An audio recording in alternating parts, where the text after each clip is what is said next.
السلام عليكم ورحمة الله وبركاته كسر هذا عشر كينا مانتا وحان قادن دونا مقاعيدا مسي اقيب سمان مركلا جوغو لقدا صباحيليغا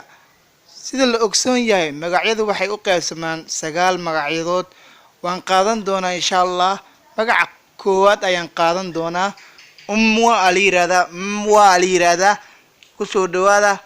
waa magaca ugu fudud oo sabaaxiliga ku soo dhawow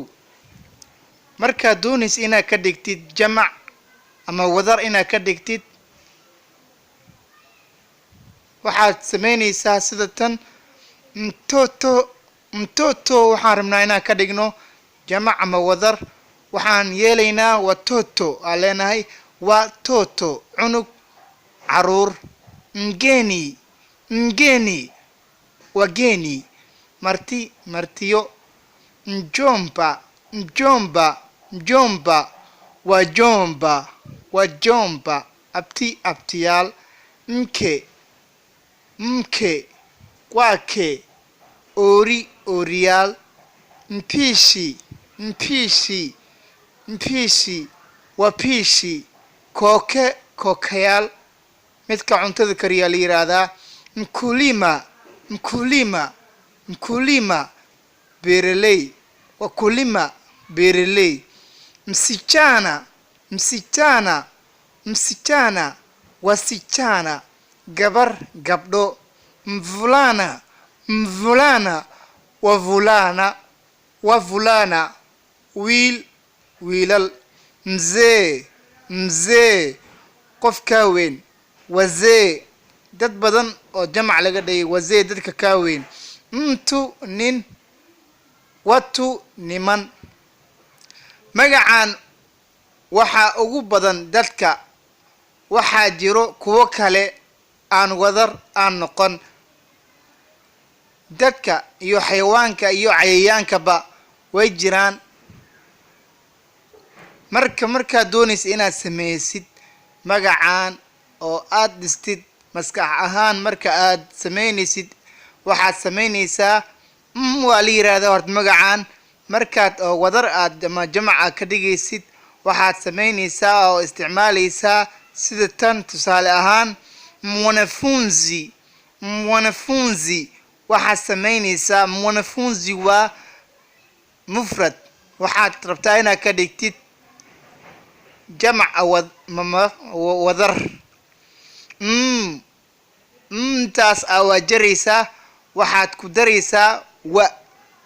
waad jaraysaa wax la yiraahdo waa jaraysaa waxaad ku daraysaa wa waxaad leedahay wanafunzi tusaalaha kale mwalimu waxaad sameynaysaa taas ka jaraysaa waxaad ku daraysaa ku daraysaa walimu saasuu jamac ku noqday walimu isku day kuwa kale inaad sameeysid adigoo u kaashanayo aqligaaga kuwana u jeedaan waa kuwa aan wadar aan noqonin sidooda jamac ku yahay sidooda aad jamac ku yihiin mufrad ay ku yihiin tusaalooyin aan soo qaadanay baba aabbayaal aan dhaanaa aniga in badan oo Soomaali ah aabbayaal hooyooyin laakiin luqada sabaaxiliga ma lahan wadar wax la yiraahdo marka la joogo qaybtan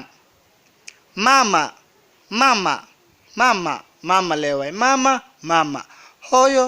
hooyooyin adeen aniga hooyooyin dada kaka